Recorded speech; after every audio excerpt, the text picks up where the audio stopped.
Yan ang ating giant gurami mga idol. So after 5 months, yan nag 5 months na po yung ating mga giant gurami. Yan, giant gurami na po talaga yung kanilang mga mukha oh. Oh, ganito na siya kalaki ang ating mga giant gurami. Ito yung albino natin mga idol oh.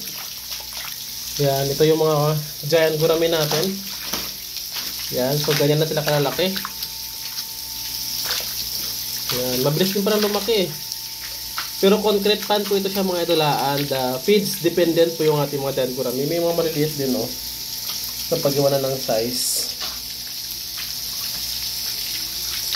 Yan, pero yung albino natin, ito na yung pinakamalaki kasi medyo nauna po siyang size.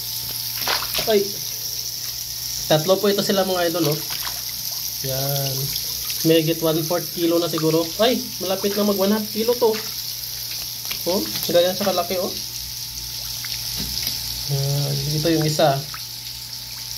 Yan, nandito yung isa. Tatlo po ito sila mga idol. Yan, giant gurami na bili po natin sa mga sa Cotabato. Yan. So far, 300 piraso po ito sila. So sa mga nakapanood sa mga unang video po natin, sobrang konti lang nito siya. Tingnan yung maliliit pa. Pero ngayong malalaki oh, tingnan mo. Yan, marami pa yan dito sa ilalim. Yan mga giant gurami natin. So nag-change water po tayo dito mga idol dahil hindi din naman siya pwedeng i-bioflak. Pero at least nasa 1 month po yung pagitan ng pag-change water natin dahil sa probiotics na ginagamit natin, yung probiotics na aqua nitrifying bacteria. Yan. So ganyan po siya, oh, nagi-green po siya. So later on po kasi kapag sobrang green na, medyo polluted na po yung ating pond. Kaya kailangan po natin palitan ng tubig. Yan, mahal po to sa iba mga idol ba. Nasa 1,000 daw po ang per peraso nito. Ayan lang ng pag breeder size na po. Ito yung na-video po namin sa tawag niyan sa Muñoz Science, City of Muñoz. Ganito po siya albino. Binibili po sa kanya ng 25,000 yung isang albino. Parang ganito po na albino. Yan. So meron po tayong tatlo. Pero bili po natin dito nung maliit pa siya mga idol is nasa 500 pesos po ang isang ganito na maliit pa. Parang ganito kasing laki lang po ng kuko natin. Yan, medyo mahal po talaga yung albino. Pero ito po siya is 50 pesos po ang fingerlings bawat isa. Bili po natin. Pero binigyan po tayo ng discount na 25 pesos na lang po yung isa. Yan, ganyan na po sila kalaki yung giant gurami from maliliit na kuko. Parang ganito kalaki na kuko. Oh. Yan. After pag 5 months niya po is ganito na po siya kalaki yung ating giant gurami. So dito sila. So may mga napagawa na ng size. Ito mga idol. Yan. So mahal po ang giant gurami pero wala pa ito siyang market. Depende pa po mga idol. Wala pa siyang fixed market kung saan po siya nabibenta yung giant gurami. Kasi konti pa lang po. Parang ano din po ito siya, crayfish. Wala pa masyadong nakikilalang market. So hindi po ito siya tilapia mga idol ha. Giant gurami. Yan, giant gurami po siya. So ito yung albino natin. The giant gurami. Yan. Laki na. Yan. At saka ito naman yung mga hindi albino. Like ganito siya oh. Yan. Alright, so presko na ulit sila. Dito pa sila napit-pit po sila nung nagano po tayo ng tubig, nag-drain. Ay, may mga nakaliskis silang natanggal oh. Yan, sa gipit. Ay, parang wala siyang masyadong tinik. Parang abnormal ito oh. Yan, wala siyang masyadong tinik. Compare nito, yun o, na may mga tinik-tinik po siya. Mabait po ang mga gurami. Wala po silang reklamo pag hawakan, oh. Mga ganyan, oh. Yan. Tingnan nyo, ha. Wala silang reklamo. Yan, mga bababait po silang lahi. Oh. Nagpapahuli lamang po sila, oh. Mababait po sila. Unlike sa tilapia na ayaw magpahuli ng mga tilapia. Yan, oh. Pili ka lang kung anong hulihin mo. Yan, ito. Medyo malaki-laki. Yan. Ito, tignan nyo po. Oh. Wala po silang reklamo pag hawakan.